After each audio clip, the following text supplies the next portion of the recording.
Well,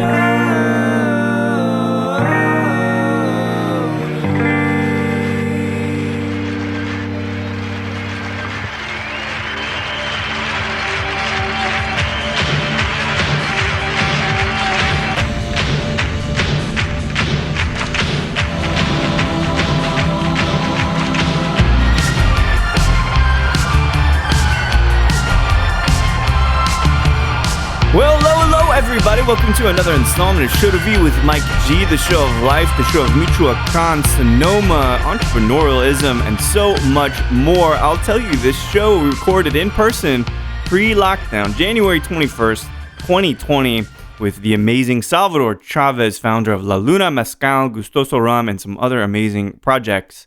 It's been a long time, but it's strange how much Sal and I talk all the time now. We talked more probably than if shutdown hadn't occurred. And I've been a massive fan of the work in Michoacán and the new Palenque, which hadn't been completed yet when we did this interview, but is the biggest Palenque in all of mezcal producing region of Mexico. Crazy, right? So he's got this new Pechuga con Jabalí. He's got amazing clay distillation. What can Sal not do? So without further ado, I hope you guys enjoyed this great chat with Salvador Chavez.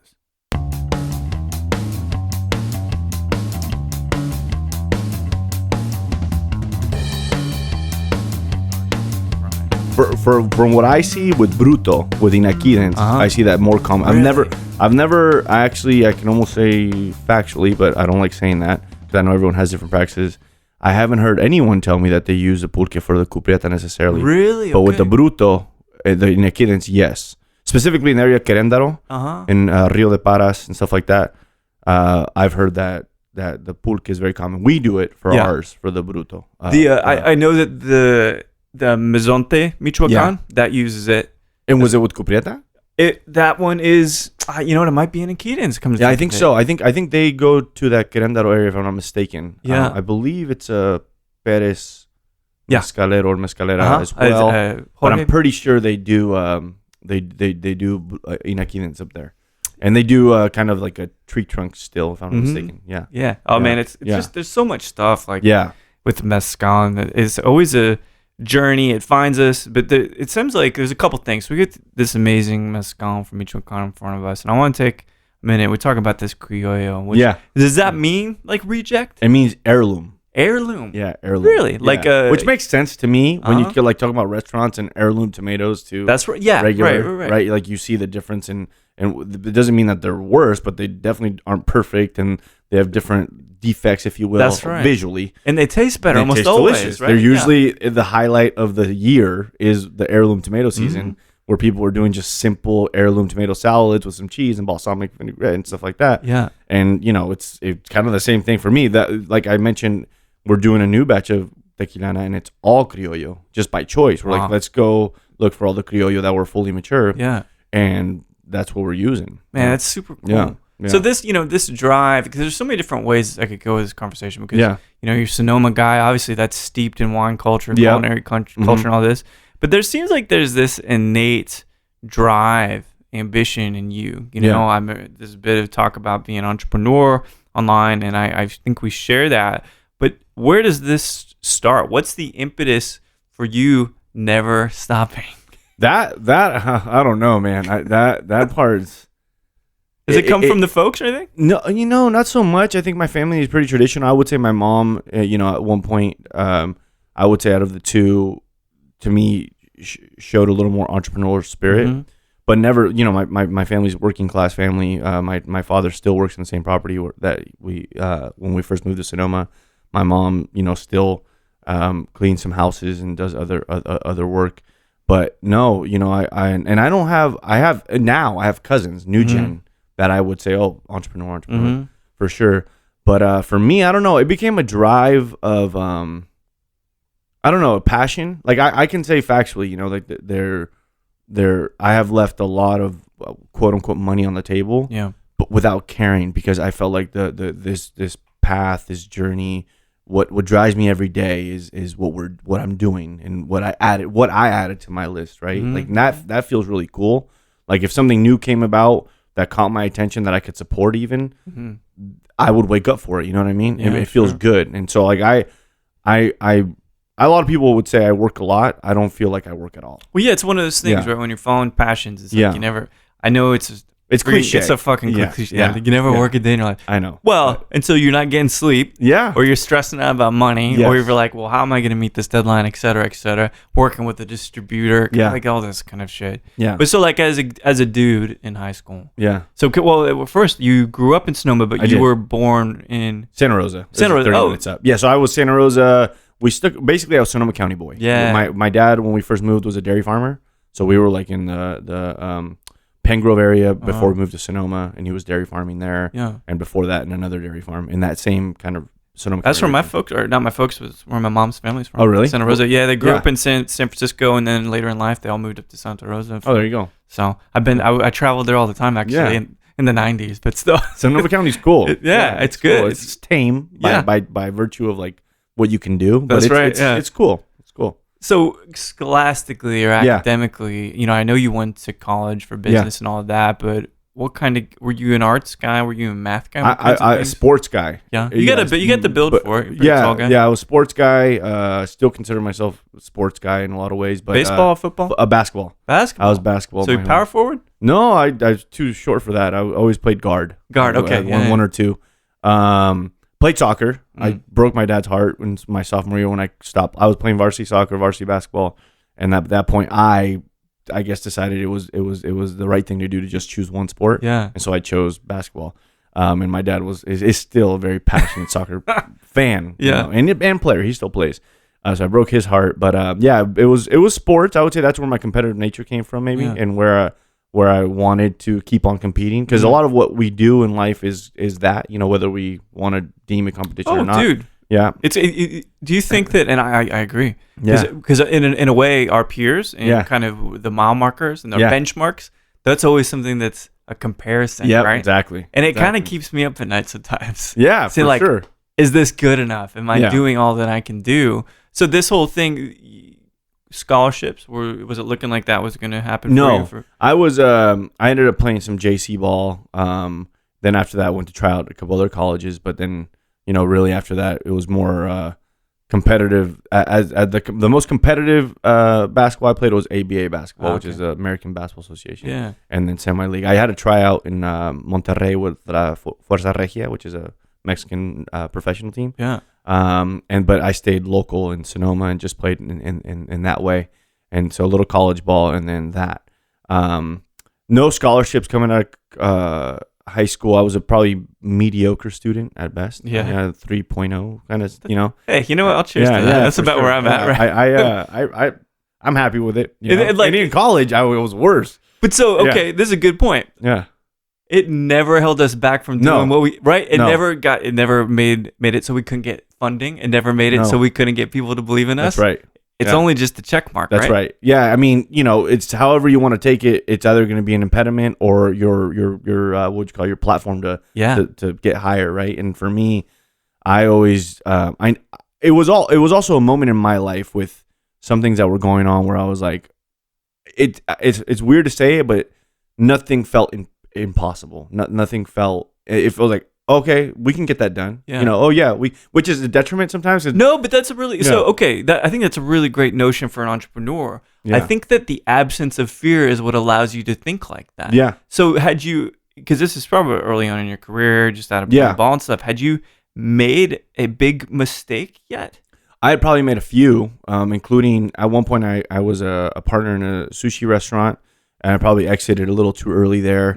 And after that, I had this one was interesting actually. Going to this, I let my passion for basketball overtake my clarity and vision, because I tried to take the basketball and create a ABA team to make money. Oh, and it was clearly a failure, like very big failure. In what city? In Sonoma, oddly enough, right? So small fan base, everything you shouldn't do, right? Yeah. And so that was one of my biggest failures, where that was a tough one to swallow, because basketball is the passion, right? And you think that, okay, you're passionate about it, you're going to make money. Sure. So you didn't at least clearly measure all the variables, right? Including the fact that there's no market for that there, right? Yeah. So that was one. I think that was one of the most, because I was young at that point.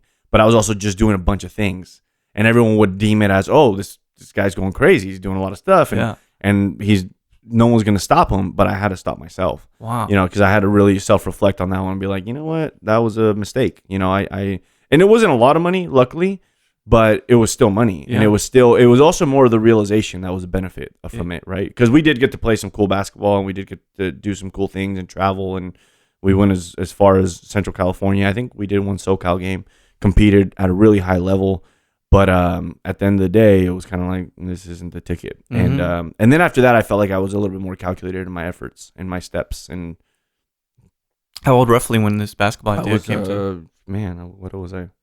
24, 25? Wow. No, 25 probably. 25. Yeah, so mid-20s. That's pretty early to get started and stuff, Yeah, I was, doing the cafe, the Picasso Cafe, the deli as it was known.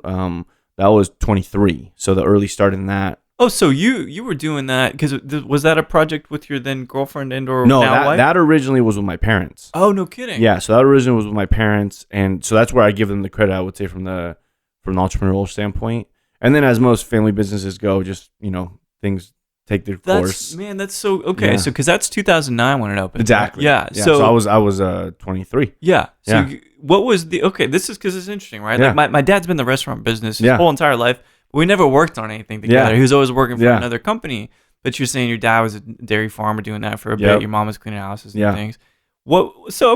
So not only is it hospitality and food, which is all kind of really undercurrents to doing mezcal. Yeah. But like, what made it a great opportunity to open that? It cafe? was, I don't even know if you would say it was necessarily, because I will tell you, because one of the learning experiences there was that we had no idea what we were doing. And I went to school, business school, if you will. I ended up majoring in econ, barely, but I did. And it felt so new. I never asked anyone how to do it. We didn't, none of it. And I was the source of information, like I was the one trying. So I look back at our first year doing it, and in my head, and even the first day, I have this weird memory where some of the things that like either embarrassed me or like just overwhelmed me, like I'll never forget. I remember being behind the counter day one. Yeah. From, because, naturally in every restaurant, independent of who you are, everyone's always curious. So you're always busy in the beginning. You're always busy. Absolutely. How much of that you retain is really the magic, right? Mm-hmm. In the short term.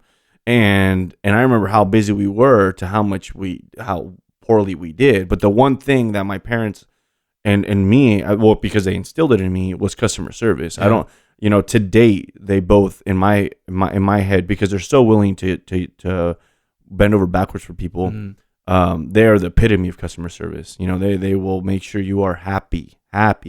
And so I've taken that with anything I do. Has been, and it's also been, it really boils down to humility. Mm-hmm. And my parents were always really big on that. And I'm really happy with that, because I'm always trying to instill that in my kids too. Because it is something that, it's practice as well. Like you have to make sure you treat everyone the right way, everybody, right? And I feel like that's a lost art sometimes in some parts of the world, or, in our generations or whatever. And so for me, it's always been about the people. Like we were talking about earlier, relationship-based stuff. That's why I pride myself so much in it, because in this world, what's really curious with mezcal, if we're dealing with the farmer, just that farmer's agave, they're not going to talk to you like the importer or like the distributor. Right. It's a different conversation. And I'm blessed to be able to say I can speak to all of them. They all like speaking with us because we respect them. We respect every single person for the labor that they do.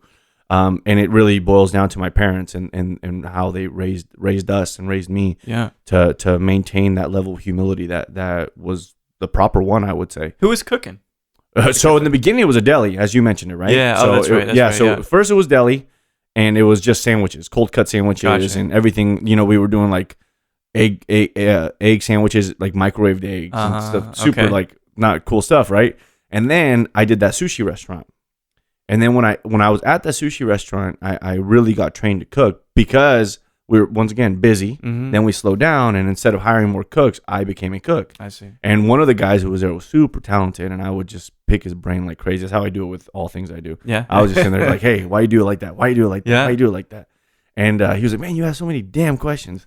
And sure enough, I learned how to cook. And to date, I feel very, very, very prepared to cook anything, Interesting. Wow. Yeah. And so then I went back to the cafe after I sold out of that restaurant.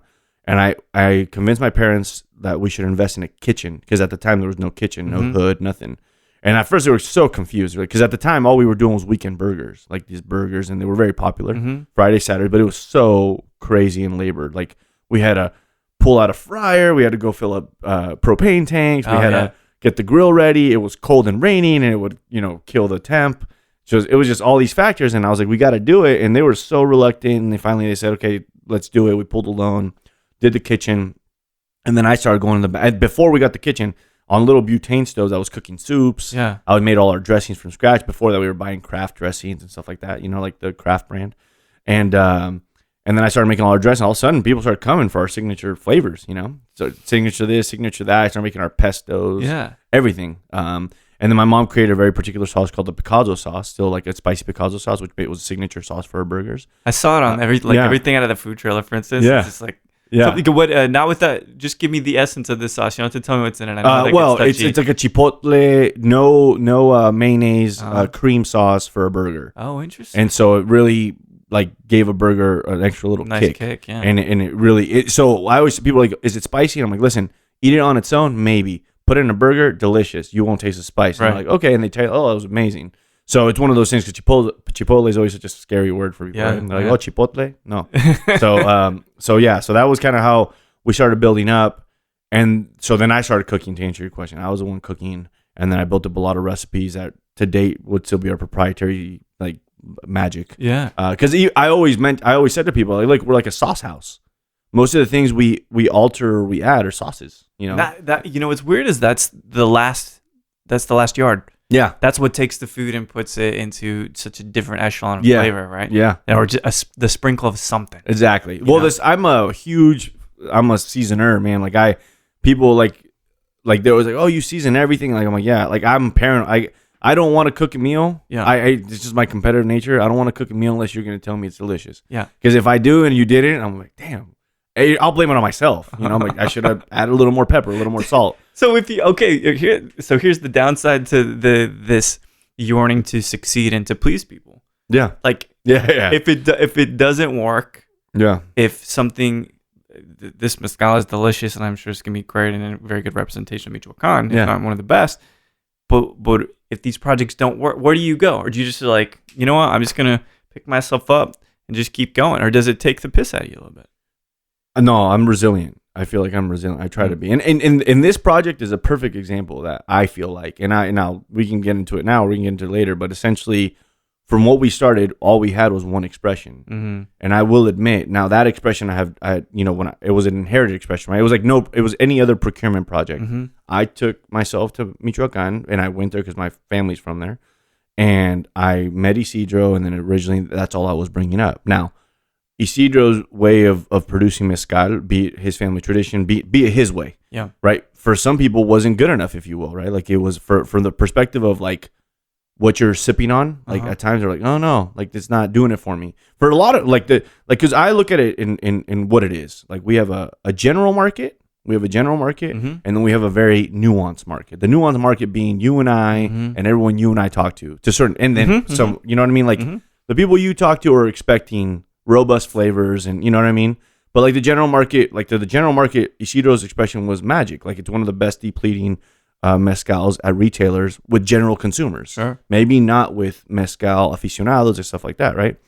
And I knew that. I knew that all too well going into it. And we were going, and from some of the messages I got from some people, including some of our distributing partners. Yeah. To your point, I would have quit. I would have just been like, okay, well then this isn't good enough. I'm just gonna No, we just kept going. We kept going. And then, me getting involved on that side, I became Mexican citizen, dual citizen, because my your folks, yeah. Yep, exactly. And I partnered with Isidro. I partnered with a few other people. And really, these are kind of like what I would say is my anxiety over flavor. Like, there was no things that, while obviously I was not the one to put in all the labor and all of that, we worked as a team, right? With certain things that I had learned and what have you, where I could properly impart my knowledge without being disrespectful or whatever. And I say, hey, this is how we'd like to do this. Would you like to be on our team, right? And that's how it works. So it's a communal thing. It's a collaboration, correct, right? And I didn't want it to get to this point where I felt like, because I respect this spirit too much. I respect, And not just this, any spirit for that matter. Yeah.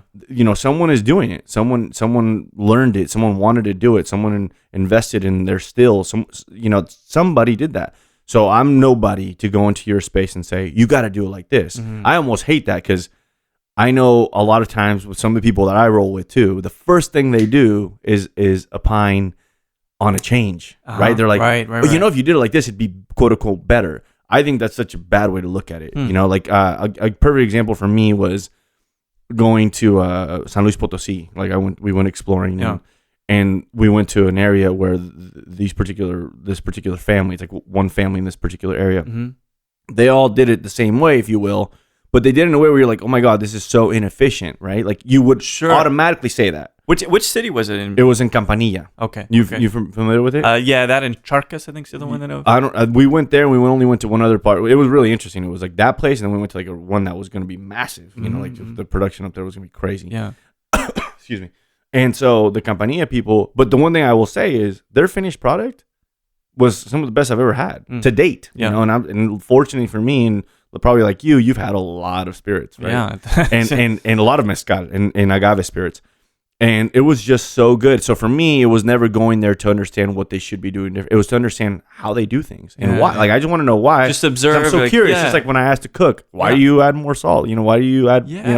That's what it was. And granted, I walked away learning a lot. And the most curious thing about that was we were on our way with Adrian, Ryan, who's on our team on the U.S. side, and Hernan. And Hernan, you'll see, is on one of the labels. He's one of our mezcaleros. And Hernan and Adrian were complaining to me about our water. They were like, oh, it's because it gets hot and blah, blah, blah. And our tour guide was like, because, San Luis Potosí is a desert. Yeah, right. And he was like, and he started laughing. He goes, you guys have no idea about water struggles. And I said, what are we about to see right now? He goes, I don't even want to tell you. Just watch. And sure enough, Hernan and Adrian walked away going, we have nothing to complain about. Yeah, dude, like they don't even have things to burn. Yeah, it was just, exactly. Yeah, it was great. They're very resourceful.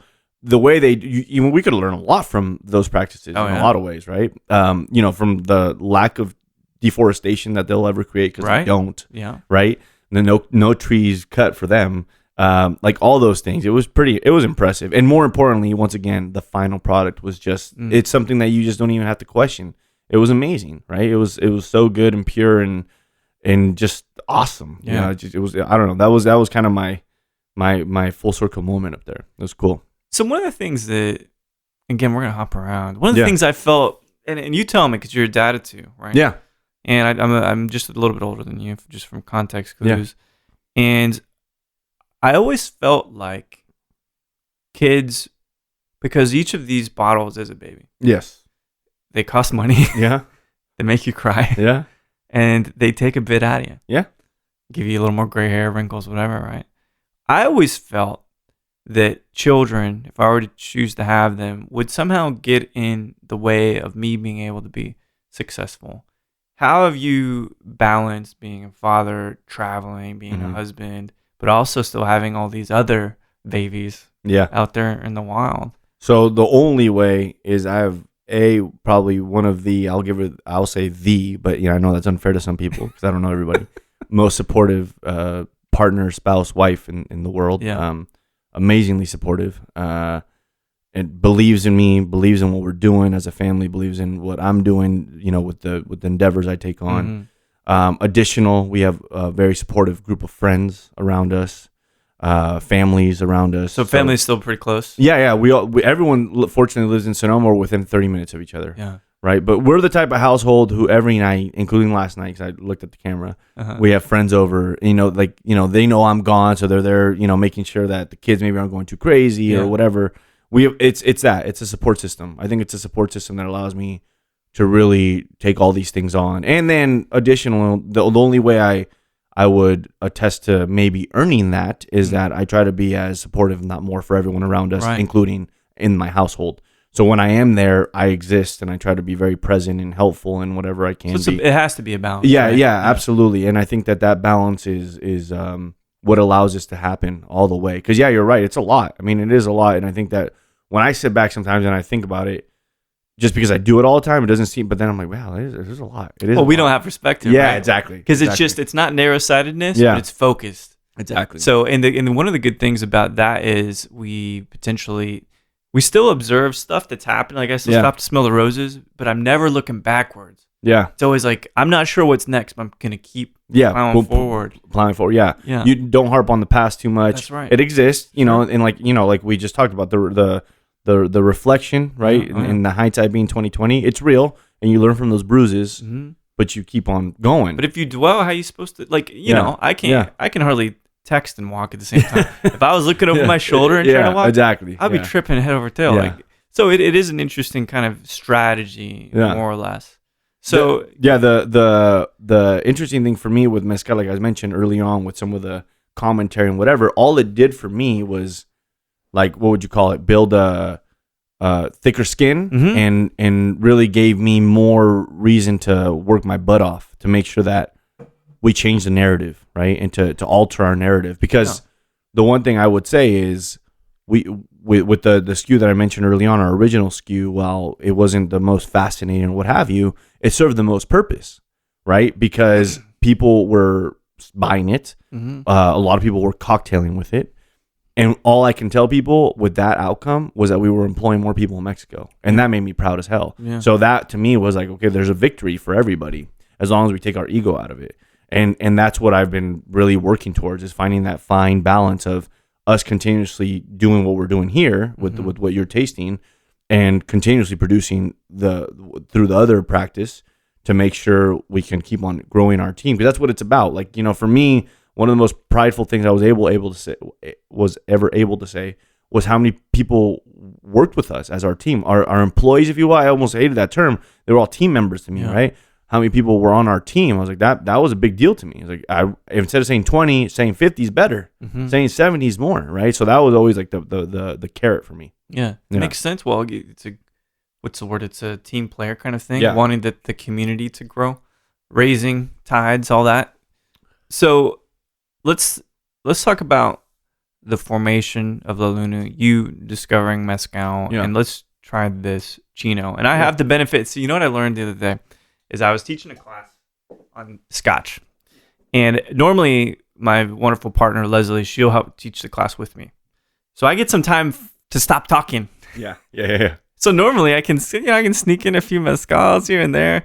So, but it was only me talking for an hour and a half with questions and shit, and I'm like, I didn't even finish one sip of Scotch. So this, I'm just giving you this opportunity as I'm talking a little bit to kind of let the air out of the tires that you can sip this. Because criollo, I didn't know that that's what that meant. I'd seen that word around, but I'd never seen one from Michoacán ever. And I'll tell you what, it does have the resemblance of a tequila, but you know what? When you get that beautiful dark clay soil, right? That kind of red soil, it tastes wet, which is great, but it still has that minerality tropical fruit thing. Yeah. So this is the most heightened sense of a tequilana that you could ever have. Do you like the thing? Dude, I thought it was fucking great. Yeah, good. Super good. That's awesome. Yeah, I mean, really I was proud of it. It was our first one. This was our first new expression that we had ever realized after doing the Black Label Cuprieta. And so I was super happy. Yeah. What kind of talking about that one seems like it'd be limited? It is limited? Right now. All of these, like, for example, since we've done the last one of these, which was the Bruto, we have effectively loaded, let's call it, I don't know, 8 to 10 oven loads of the Cuprieta. Yeah. For that Black Label. And we just are now doing the next tequilana. And fortunately for us, because we have our new Vinata and Cotija, we did another batch of Manto Saguayo kind of simultaneously, right? Cool. But that's the only reason, because then we have the various sites, which are a logistical nightmare, but they're amazing to be able to do that in that way. Yeah, we just have to drive a lot. Yeah. Well, this is the thing. Sometimes you'll figure out along the way how to make it easy. Yeah, exactly. Right? And trust me, every time we go, we're like, well, what if we do it like this, or what if we get this person and what have you? And it's an interesting dynamic, because on the one Cotija, my uncle, he actually lives on the property. Oh, no kidding. So yeah, he's always there, and he's helping us from a labor standpoint, right? Like he's loading the oven with wood, and he's helping from all those perspectives, like of anything that needs to be moved or what have you. He's getting a function, and he's of course learning. I mean, I'm sure, unbeknownst to him, I'm sure, he's really learning what we're up to. But he's definitely not a trained or mezcalero of any kind right now. Sure. But he's there, and so we have the nature of always being able to land there with that. Yeah, that's super cool that it's a family affair. Exactly. And that one, yes. That one, 100% yes. Of all the restaurant biz makes sense. Obviously, people say, get into that because it can be lucrative sometimes for some folks, right? It can be. It can be, but also can be crazy. It can be both. It's It kind of can be like both, very trying on your body and your mind and all of that. But I sure as shit don't think anyone would say, you know what you should do? Yeah. Start a booze company. Yes. So Puente International, Yeah. this was the first entity that existed, right? That is still the one that is the umbrella company to everything we do. So where does this like pie in the sky idea come from? It all revolves around mezcal. Everything came second or and then third. But essentially what happened was I was at this point in my life where I was not being questioned in a bad way, but just like being asked by a lot of my mentors and people around me saying, hey, there's no way you're going to be in this counter at the cafe forever. Like, what's next for you? So they really made me keep on thinking. They planted the seed. They're kind of like, what's next? And so in the interim, I had thought about this kind of company. We had talked about, interestingly enough, because of what I was doing, I considered basically like a Monster.com specifically for the restaurant industry, right? Stuff like that. Which has since that kind of happened. Of course, right? Poached, I think. Yeah, is the one. Poached is happening. Yeah, a lot of other ones have happened. Some more successful than others. And so I was thinking. Then all of a sudden, I just came across this idea that mezcal was happening, if you will, right? What gave you that idea? It was an article I read. It was a really corny title. It was mezcal worms its way onto U.S. shelves. Clever. Very, right? Very, very. And I read it, but what drew me in, because obviously that article really referenced Oaxaca, right? It was all about, but it mentioned just subtly that Michoacán and Guerrero were next in line for the denomination of origin. Oh, so this was in the mid 2000s. This particular article was 2014. Oh, it was? Okay. Yeah, so I think they were late. Yeah. Because it was like a business article. So like, business people are usually late to like actual trends, like that way, right? So like anyway, Yeah, so it was like 2014 and I was sitting there and I was like in my head, I'm like, dude, like I remember going back to Cotija with my dad and my grandparents and my aunts and uncles, and they would always be sipping mezcal with cotija cheese, like the best pairing in the world. Oh man, that's what it was for me, and I just kept on remembering that. And I was like, shit, I want to go back to Michoacán. Then that's what I want to do. Like that was like my epiphany. Find a way to get back. Yeah. I'm gonna go back, right? So then I started making plans around. Okay, I'm gonna travel there and then go. And originally, one of my primo hermanos went with me on the first trip, and so yeah, that's how it was. That's what triggered the thought. And honestly, what I first thought I was going to do is not what I'm doing today. And that's the most blessed situation ever, where the evolution of things and the pivoting and all that stuff lands me here today in a completely different, what would you call it, position. Yeah. Right? What's the big shift? Well, the biggest shift was that I went there thinking I was just going to go source mezcal. And then I went into this situation in my brain where I was like, I want to produce mezcal. I want to work on the production side. I want to be in Mexico, which finds me in Mexico, every 2 weeks, Sure. So, which I love, but it's also, to your point earlier with family and all that stuff, is challenging. Mm-hmm. But I asked for that challenge, right? So I fulfill that challenge. And so my day is usually a blend of talking to Adrian and anyone else in Mexico that I have to talk to on the production side of what we're doing, on the logistics side, etc. And then anything else in the U.S. But it's really more of a split of Mexico. And it's funny because now I always tell people I have more Mexican credentials than I have American. My driver license, my INE, my passport, and all the other ones that come along with being down there. Mm-hmm. My card for the union, the Mezcaleros Michoacanos. Oh, nice. All that stuff, right? So I have more Mexican credentials than I have U.S. But I love it, right? Like for me, it's like a dream come true now because that's where my dream shifted, right? Yeah. Like I was like, I didn't realize how entrenched, how in love I would fall with what I was doing. I knew what I was gonna do, and that I was going back to the motherland and Michoacán specifically, back to the roots. To the unbeknownst roots. to you, really. Yeah, exactly, right? Exactly. And but to go back in, it's almost like it's backwards for my parents, because when I first told them I was going to do this, they thought I was crazy. And they literally were like, listen, we worked our butts off to come to the U.S. Get out of it, yeah. So, and you're trying to go back in? And then now, especially my dad, because Michoacán, they're proud as hell because they're like, we never thought it would become this, to get this kind of recognition and this kind of stuff. So it's been pretty cool. There's something I don't know when it started for me, to be honest, but I've always had this just deeply passionate affair with Mexico. And then I found mezcal. Yeah. And then I met the woman I never thought I could meet. And she's, dual citizenship too. And learning the language and like everything I can possibly do. Going out. Like one of my favorite things is going to Plank in the middle of nowhere and setting up 2 microphones and interviewing. That's amazing. And like, I'm taking what I know to word that they know, and that's the only way is that we can intersect and kind of say we do have a lot in common, but we have a lot of similarities. You got to source. That's exactly right. Well, so this is the thing is I feel Texas is a little different because we're so close to the border and it is fully ingrained. Like the Hispanic population in Texas is massive, which is great and influences culture. But like because you're traveling, you're seeing what could be called a divide in the country. Do you think that there has been increased tension with the states and Mexico, or has it grown and been more collaborative? So I live in a completely different state that's a lot more liberal, right? Yeah. And I would say from what I witness in California, I feel like because of the tensions, they grow more empathy for Mexico than ever, right? Like and for any wall, right? They're like, no, like let's build the tie. Yeah. Which is really kind of the theme of Puente Internacional originally, is like building that tie, the international bridge.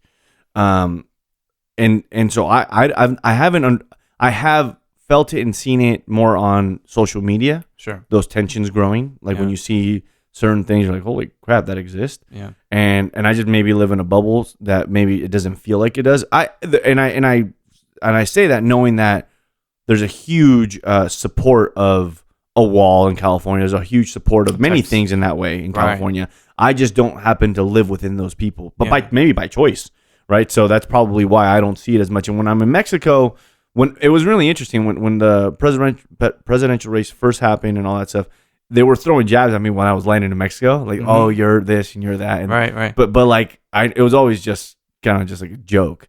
But I think in turn, especially because of this culture, because I'm living in the culture of the spirit, right, of agave spirit. Yeah, they have felt the love of everyone going over there and like saying, no, you're our homies. We love you. We love what you produce. We love what you're about. Right. So I feel like they're like, oh, that doesn't exist either. Like they live in that bubble too. That's a wonderful point. Yeah. Because why is someone going to a Palenque? Yeah. It's not because they want the wall. Right. Because they love. They're Mexico. Not afraid. Yeah. They want to explore. Exactly. They're open. Yeah, I think that it's an interesting thing. It's just a very interesting duality. And as the category of mezcal grows so much, and probably another 30-40%, which we'll find these numbers out next month. Yeah. In March rather. But that's massive. And if anything, it's a harbinger of more acceptance. Yeah. And a lack of fear and coming together and stuff. So that's one of the other things too, beyond mezcal being a beautiful spirit in itself. It emblemizes or it symbolizes a lot, or it's emblematic. I think is what I was looking for. But so we're sipping Chino. I've had only one Chino before. Mm-hmm. This is made by Emilio's father. Yep. And I got some. I've got some interesting things about that bottle off mic. I kind of want to discuss that, but it's beautiful. And this Chino is in Aquitans. No, this is Cupriata. Cupriata. Oh, that's right. Yeah. And this to me is what quintessential Michoacán mezcal tastes like. It's a very it has some pine notes as well, which is kind of cool of all the forestry that happens in Michoacán. It's really interesting, like when you taste it. Pine, almost resin to a certain degree. Totally. It's pretty diverse and fun. It's deep. That's what I love about all these. They're layers. I think the next one's going to be fascinating for you because it's just it's one of those things where it's just like a roller coaster. Yeah, I love it. You know, I'm really proud and happy that this is kind of where we're at right now. Yeah. And you even have an aguardiente coming in too? So that one's from that's rum. Yeah, but it's sugarcane distillate, and we just released our 100% guarapo, which is a 100% sugarcane juice expression. The interesting thing about the rum was that it came second for me because when I first landed in Michoacán, you know, jumping into this idea, a gentleman who helped me navigate to all the mezcaleros, when we were driving, he's like, hey, you're taking Michoacán Mezcal, why not take Michoacán rum? And at the time I was like, I had no idea that existed. I'm like, what are you talking about? Yeah. And sure enough, he mentioned that Uruapan was known for rum, but specifically charanda. Right? Exactly. Yeah. And so I originally was the guy who went to the Pacheco family to work with them. No kidding. Yeah, so I was working She's with great, man. yeah, with Yeah. Miriam's amazing, Yeah. amazing individual. Her whole family, and her father just passed away, so God rest his soul. He's an amazing guy. I got a chance to eat dinner with him with the whole family. Wow. And so originally I was working with them with the Gustoso project, and going back to kind of my naivete back then, I didn't know any better than to think I should be bringing up their product per se. I was, in my mind, the entrepreneur side of me was like, oh, brand. This is what I'm doing. This is what I'm doing. This is what I'm doing. And so at that point, I built Gustoso with them, right? Yeah. Like, this is my concept. Would you guys want to work with me? They're like, yeah, we'd love to. And today, I was just messaging with Miriam the other day. Like, we have a great relationship, amazing relationship. But then at one point, essentially, they opted to concentrate on family brand, and they cut off all maquilas or contract brands. Yeah. And so then I had to find a new course of action. And I had a friend in the area of Indaparapeo who had built this beautiful industrial mezcal facility. Pot stills, stainless steel pot stills, stainless steel fermentation vats, the whole bit. Yeah. You can imagine, because you've been to a lot of distilleries. And needless to say, there wasn't a lot of demand for industrial mezcal. So I went to him and I said, hey, I got this great rum Okay. that's being demanded in the U.S. How would you feel about us transitioning to producing it? Back in the same mentality, I want to produce. I was kind of tired of that idea that I wasn't doing that part of it, right? And quite frankly, I had to eat this idea that I wasn't properly representing maybe the Pachecos, right? So I was like, why don't we do it? And he was like, I'm game. And so that's how that relationship. So then now we're producing Gustoso ourselves in that distillery. And it's cool. I mean, I think the perfect thing happened, because at one point, like, just realizing, like, if there's not enough room in this market for two Michoacan rums, and there's not market at all, because all I know is, you know what I mean? Right, like, dude, that's a great point. Yeah. I lived in a world at that time where we had La Luna, where we had Gustoso, and we had Grande Ovejo. We still do. Grande Ovejo comes from Gnome 1414, which is a great gnome. Makes amazing tequila. I think ours is one of the best tequilas, and I say that proudly. And it's not saying anything about. I think there's a lot of great tequilas, but ours is great. And they make 15 brands. Yeah. And we all are out here selling our brand. I was like, so there's not enough room for two Michoacan rums when there was only four Mexican rums as a whole. Right. Then we're screwed. And so that's how I felt. And so I took it upon myself to, go out and work with Juan Luis and make our own home for Gustoso. That's how that was kind of my resilient mentality. So this is the thing, is like, I like when you get backed in a corner. Yeah. I can kind of see that you find a way to move forward, and you find a different way to look at it. Yeah. Some people, they get so resentful about something, like, the butt hurts in a way, like, yeah, for sure. But you seem like, okay, fuck it, let's move forward. Yeah, let's go, let's keep going. Man. Well, and it was interesting because even I got a call at one point from one of the individuals who kind of essentially, what would you call it, triggered all that movement with the Pachecos.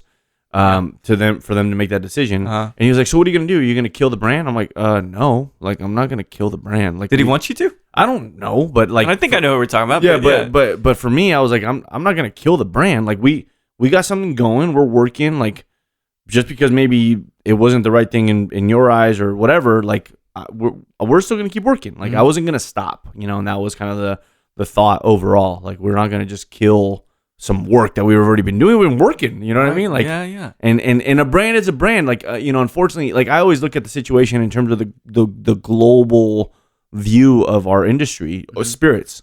There are so many what I would deem phony brands, and I don't say that disrespectfully. I'm saying that they create a narrative that doesn't even exist, right? Like, it's a false narrative.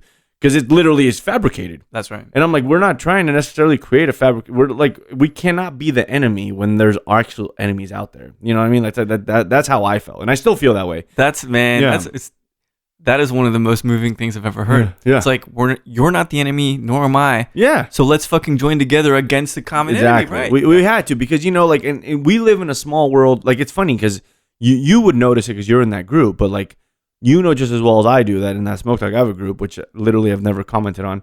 They don't really fall into talking about a lot of brands. They talk about the same brands almost all the time, right? It's very, very, so like, there you go. Like, there is our focused world. Yeah. But there's a shitload of world out there, and luckily we're not promoting them or whatever, but like, That's just the game. Like you're right. It's a very so I run a group here for Texas, right? And it's difficult because we need to have accountability with respect. Yes, of course, objective, of course, right? Yes. So here's something, and I don't even have to mention the brand because it doesn't. You'll get it right away.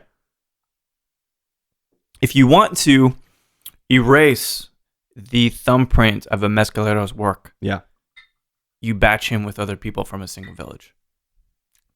Right? Yeah. So, and I never got this. Yeah. I never understood this concept until recently. Yeah. And I was like, okay, there's probably a damn good collection of mezcaleros, and let's just say Chichicapa. I don't know. Let's just finish this. But if you mix them all together, everybody's muted to some degree. Yeah. You know what I mean? Yeah. And that's the thing is that batching mezcal, and I've met the gentleman, and we've had a great conversation about it.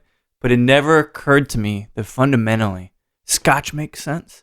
But any other single varietal kind of thing, you just would never do that. Yeah. You wouldn't blend cognacs from different production. You know what I mean? You just wouldn't do that. So it's changing, and somehow we feel like we've got to be reticent or we got to be careful.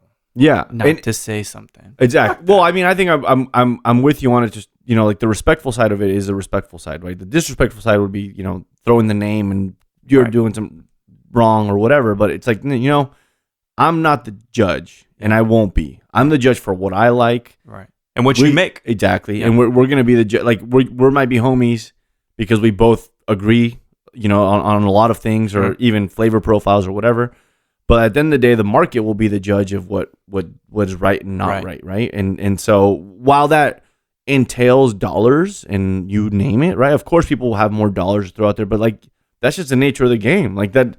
I mean, we live in. When I first started with tequila, it was crazy because there's a king in tequila where there might not be a defined king in mezcal to date, right? Like all the way through, there is an absolute king in tequila, and I've almost never met more passionate aficionados of a brand. I'm like, holy shit, you will not budge, right? So, they had more dollars or whatever, but it's our job to keep pushing and be resilient and with less or more dollars, keep on doing a job we're doing. And what we really are bringing to you more than me, because you're actually bringing in stuff from Michoacán, but it's about diversity. Yeah, absolutely. And nothing can taste like stuff from Michoacán. Nothing comes close. Yeah. Oaxaca has a couple flavors that are really prominent. Michoacán has a couple flavors that to me are superior and they're very prominent. Puebla is another one. I think that has just. And I tried a couple Durangos recently that were. Oh, cool. I forget. They weren't cenizo. They were. I forget which ones. There's Marsparillo that's over there. Yeah. And I tried them at in Michoacán in Morelia. There's a great mezcal bar called Tatas. You ever heard of it? That's great. You should go there one day if you can. And my homie there, Gerardo Hera, he's very knowledgeable and he knows. Especially all the Michoacán region, he knows like everybody because everyone tries to sell him on stuff. So he goes out there and researches. But he's got a pretty tight selection of outside of Michoacán expressions, and he had some really good Durango ones. Holy shit! We smuggled as I say, of course. Went to Juarez during Thanksgiving. Yeah. And we pulled 12 bottles from Durango. Oh, cool! All different varietals. Nice. And it's what I'll show you this, but it's diversity. Yeah, that's what's really important. Absolutely. And it's like I said, there's a little bit out there for all of us. Yeah, if not a lot for more, right? Yeah. Like there's like the beautiful thing is that we shouldn't be closed-minded to think that if one person gains something, the other one loses something. It can't be that small-minded right now. Right. Mezcal is still such a small world in comparison to most categories. There's a lot more market out there. There are obscure states I probably have never even heard of mezcal still. Dude, have gotten no love yet. So, we go to those. Like we're in Arkansas, for God's sake. Do you realize I got a text the other day? One of my former bosses, he's moved to Arkansas, and he says, "Hey, can you tell me which mezcal to get?" I'm like, "Okay, wait, what?" And he sends me a menu, and there's a mezcaleria proper, not in Little Rock. This is in small town Arkansas, and they had La Luna. Oh yeah, I'm sure. Yeah, that's why. Yeah, because there's not a lot of. It was blew my mind. Yeah, that's the thing. I think that is the There's 50 states is a lot. Yeah, 50 states is a lot. And I don't think anyone's objective necessarily will be or should be to be in all of them. Yeah. But there's a lot of market out there, and so I always feel confident that we can all, if proper, kind of work together, and go for it, right? So that's been my mentality, and the competitive nature of me, of course, is always going to stay up longer at night, just because that's what I think I'm going to do, to work harder or whatever, and that might be the edge I gain. But that's just my nature. You know what I mean? Well, I mean, I tell you one thing, and we'll stay between you and us and anybody that hears this. One of the only reasons I drink, whether this is problematic or not, is I cannot shut my brain off when I go to bed, dude. Yeah. And I'm not. It's just so difficult. Yeah. It's like, yeah, but I got to do this. Yeah. Yeah, but I have this market. There's an email I should send. Like, Yeah. it never really ends. Yeah. And another excuse for why I started podcasts. I can take time out just to talk about life, you know, which I think is very, very helpful. But so you're here in Austin, for a specific reason. Yeah, I'm doing the Agave Collective tonight with Las Perlas. Yeah.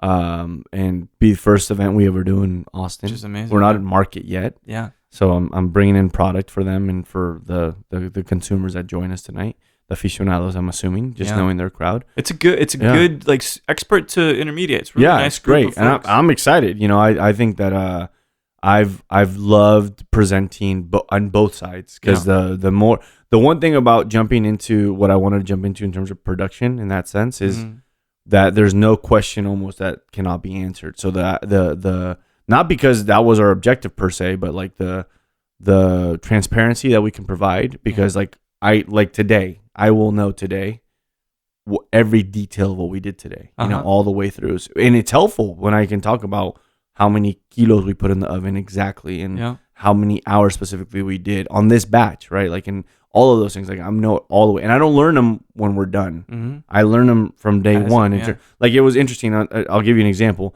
While I was not the one to ultimately do all the work for this new batch of Mantos Aguayo, when we were first, we asked the family for, they're all farmers of this particular maguey in Saguayo, Jiquilpan area. And we were asking them for 6 tons for the load. And I remember I called Adrian and I said, hey, can you make sure to ask him to leave an extra inch of penca? Oh, yeah. And he was like, okay, cool. And it's such a subtlety, but it's like, it's an interesting thing that we're connected in that way, right? So every decision, one way or the other, we all know together as a team. And I can translate it, whether I'm there in person, because I was there for the distillation and we loaded the oven together. I was just there for the fermentation. We can speak to all the details of it, all the way, right? From the bitácora and the details that the CRM asks to what we decided to do in terms of bottling, all the way, which is cool. I mean, dude, that's one of those things that I think so. You got to smell it. It's got to cut you. It's got to burn you. Yeah. And then you get it. Yeah. Yeah. You know, you stain your hands, you know, and like get shit on your shoes, ruin a pair of pants. All the way. All of it, dude. And that's kind of one of the things. Shoes. These are the battle. Yeah. Oh, man. Yeah. All the time. I got cuts across my hands from doing steel work and stuff like, but we fucking bled for it. Of course. Which I think is a really, really important thing. So this batch of Mantos Aguayo, This particular one? This first one? Yeah. So how is this? What does this remind you of? Yeah. So this one's interesting. This one evolved a lot, and I remember one thing. I can attest to one thing really quick. The evolution of mezcal in terms of when it starts to resting in glass to then opening up, night and day. Because when we first, I was such in a hurry to bring up our new expressions that once we distilled this, I brought some up in plastic bottles. And I poured it out, and I was in Sacramento. I was at a cocktail competition we were hosting. And I remember I poured it out, and I remember that even myself, I was a little underwhelmed. I was like, fuck. I was like, I thought it'd be better. I was like, I thought it was going to be a little better. And then it rested in the glass for a little bit. And I'm talking about the glass that we bottle in, you know? And we tried it again. And I remember me and Ryan looked at each other and were like, what the fuck? It just opened up. It all of a sudden it became cheesy, lactic, and the palate was minty and just fresh. It was so crazy. And even I remember one of my homies is Bryant, who does Madre in Torrance. You've probably heard of it. I know Stefan. He's in Austin right now. So Bryant is the manager there, kind of in charge of the program.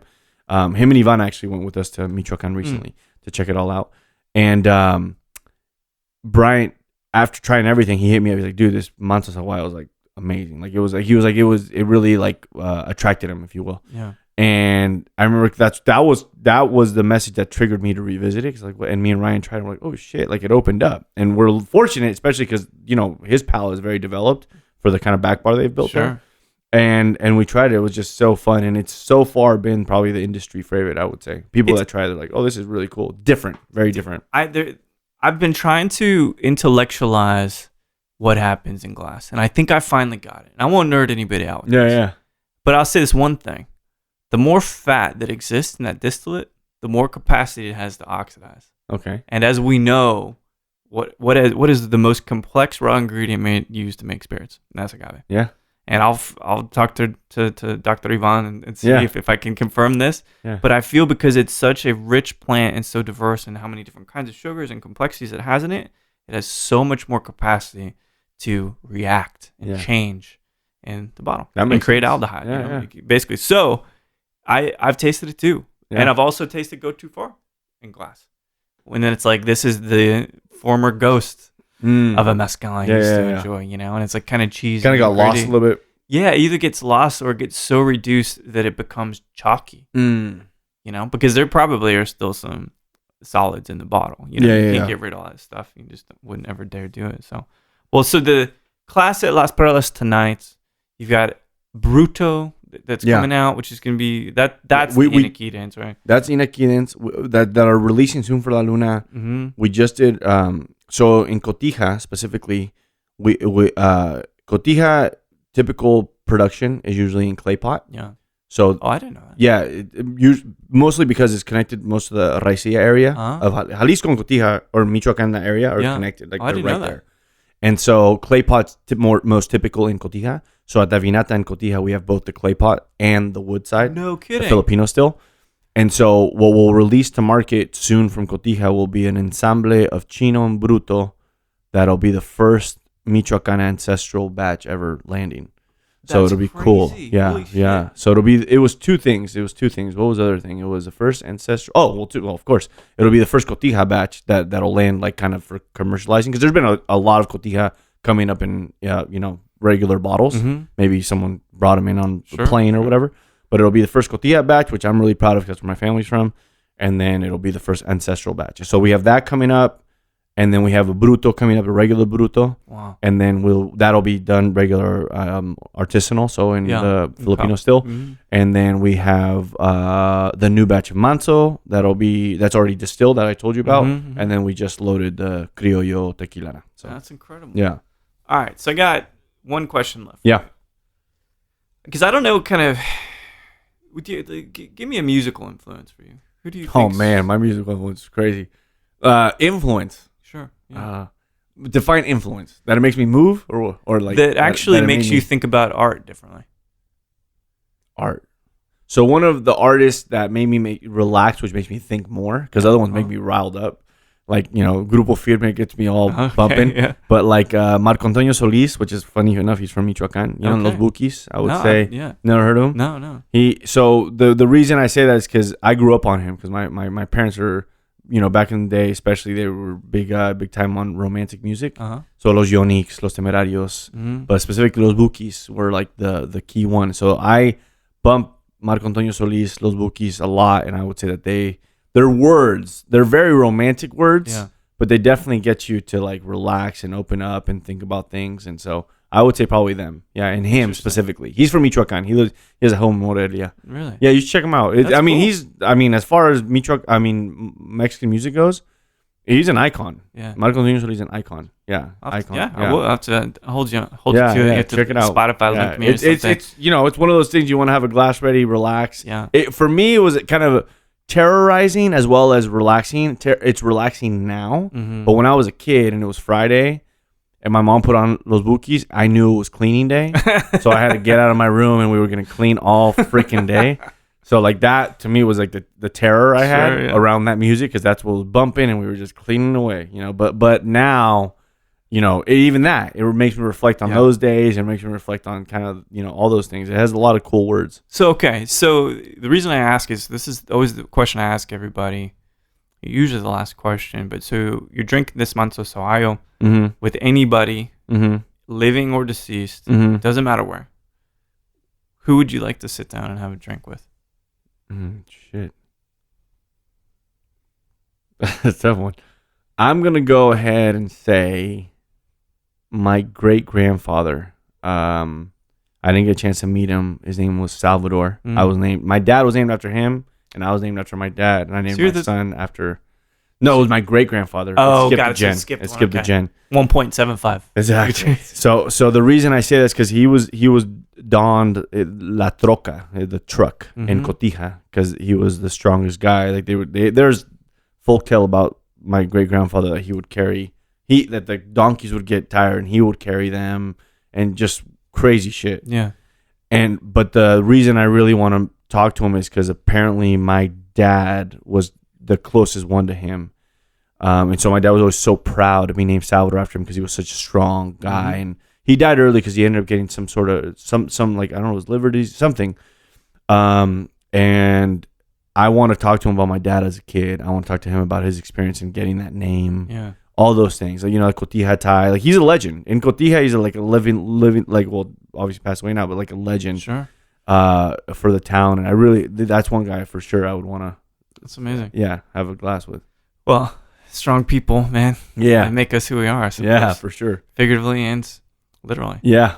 Absolutely. So, Salvador, man, thanks so much for coming by and chatting about this whole project. It's a lovely thing. And I wish you, it's possible I'll see you tonight at Las Perlas too. Yeah. But Austin will love it, dude. Yeah. I know it. So it'll be fun. I'm excited to be in Texas. It'll be fun. It's a big one. Yeah. So chat soon. Thanks so much. Thank you.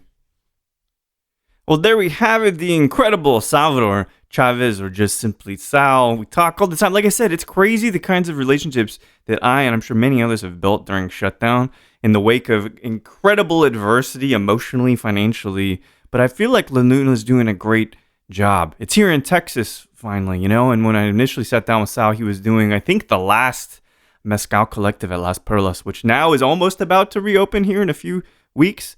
Man, it's a time of transition, a time of completion, ending, and creation. It is a strange, strange time, but I always love to sit down and drink some Michoacán Mezcal. It's just the thing. So thanks everybody for listening to Show to V with Mike G. No matter how many episodes of Forensic Files you're watching, or if you're thinking, dude, this record I've worked on is finally done and I'll share it very soon, please keep dancing.